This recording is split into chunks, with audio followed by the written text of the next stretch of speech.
সন্তান বাহিরে যাওয়ার সময় অবশ্যই অবশ্যই 3টি দোয়া পরে তাকে ফু দিয়ে দিবেন।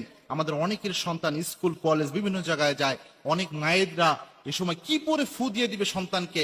বাহিরের হাজার বালা মুসিবত, রোড ঘাটে অনেক সময় অ্যাক্সিডেন্ট হয়, এগুলো থেকে নিরাপত্তার জন্য সন্তানকে কি পরে ফু দিবে এটা অনেকেই জানে না। অবশ্যই 3টি পরে সূরা পরে সন্তানকে ফু দিয়ে দিবেন, 3টি দোয়া পরে।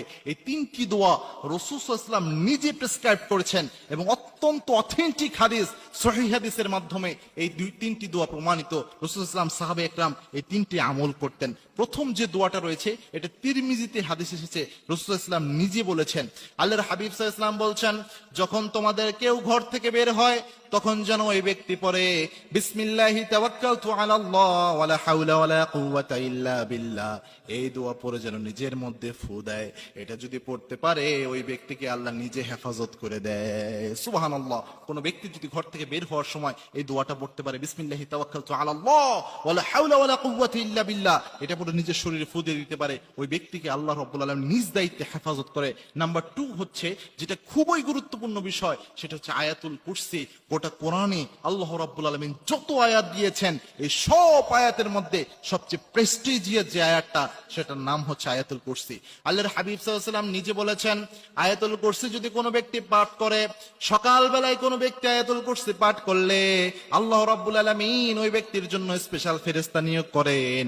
সারাদিন ওই ব্যক্তির পাহারাদার হিসেবে ওই ফেরেশতাকে আল্লাহ নিযুক্ত করে দেয়। সুবহানাল্লাহ। অর্থাৎ ওই ফেরেশতা ওই ব্যক্তির প্রোটেকশনের দায়িত্ব আল্লাহ রাব্বুল আলামিনের পক্ষ থেকে নিয়ে নেয়। সুতরাং আয়াতুল কুরসি খুবই গুরুত্বপূর্ণ বিষয়, এবং একজন মুমিন হিসেবে, অ্যাজ এ মুমিন, অ্যাজ এ মুসলিম, আয়াতুল কুরসি সবচেয়ে বড় অস্ত্রের মধ্যে একটি অস্ত্র আয়াতুল কুরসি। এটা সবার জানা উচিত। 2 নম্বরে যেটা পড়বেন সেটা হচ্ছে আয়াতুল কুরসি।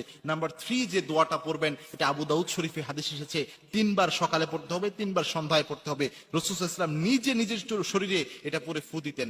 আল্লাহর হাবিব সাল্লাল্লাহু আলাইহি ওয়াসাল্লাম বলে দিয়েছেন, কোন ব্যক্তি যদি সকালে 3 বার এবং সন্ধ্যায় 3 বার পড়তে পারে, বিসমিল্লাহিল্লাযী লা ইয়াদুররু মা ইসমিহি শাইউন ফিল আরদি ওয়ালা ফিস সামা ওয়া হুয়াস সামিউল আলিম, এই দোয়া যদি সকাল সন্ধ্যা 3 বার করে পড়তে পারে, ওই ব্যক্তিকে আল্লাহ রাব্বুল আলামিন নিজে হেফাজত করে দেয়। সুবহানাল্লাহ। অর্থাৎ সকালে 3 বার কেউ যদি এই দোয়া পড়তে পারে, আবার সন্ধ্যায় পড়তে পারে, ওই ব্যক্তির প্রোটেকশনের দায়িত্ব স্বয়ং আল্লাহ নিয়ে নেয়। সুতরাং আমাদের যাদের সন্তান ঘর থেকে বের হয়ে যায়, বাবা মার উচিত এই দোয়াগুলো পড়ে ফু দেওয়া।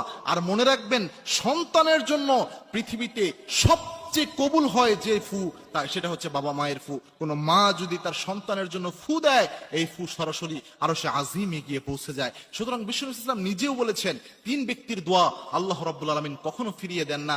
তার মধ্যে এক ব্যক্তি হচ্ছে সন্তানের জন্য কোনো মা বাবা যদি দোয়া করে, আল্লাহ রাব্বুল আলামিন সেই দোয়া ফিরিয়ে দেয় না। সুতরাং আমাদের মায়েদের উচিত, সন্তানকে যখনই ঘর থেকে বের করা হয়, অর্থাৎ বিভিন্ন প্রতিষ্ঠানে বের করার জন্য অথবা খেলার জন্য যখন সন্তান ঘর থেকে বের হয়ে যাচ্ছে, এই হাজার বালা মুসিবত থেকে সন্তানকে হেফাজতের জন্য এই 3টি দোয়া পরে ফু দেওয়া। এই 3টি দোয়া আপনারা চাইলে হিসনুল মুসলিম একটি অ্যাপ রয়েছে বা এক বই রয়েছে, এখানে আপনারা পেয়ে যাবেন। এই 3টি দোয়া পরে যদি সন্তানকে ফু দিতে পারেন, ইনশাআল্লাহ যাবতীয় বালা এবং মুসিবত থেকে স্বয়ং আল্লাহ রাব্বুল আলামিন তাকে হেফাজত করবেন।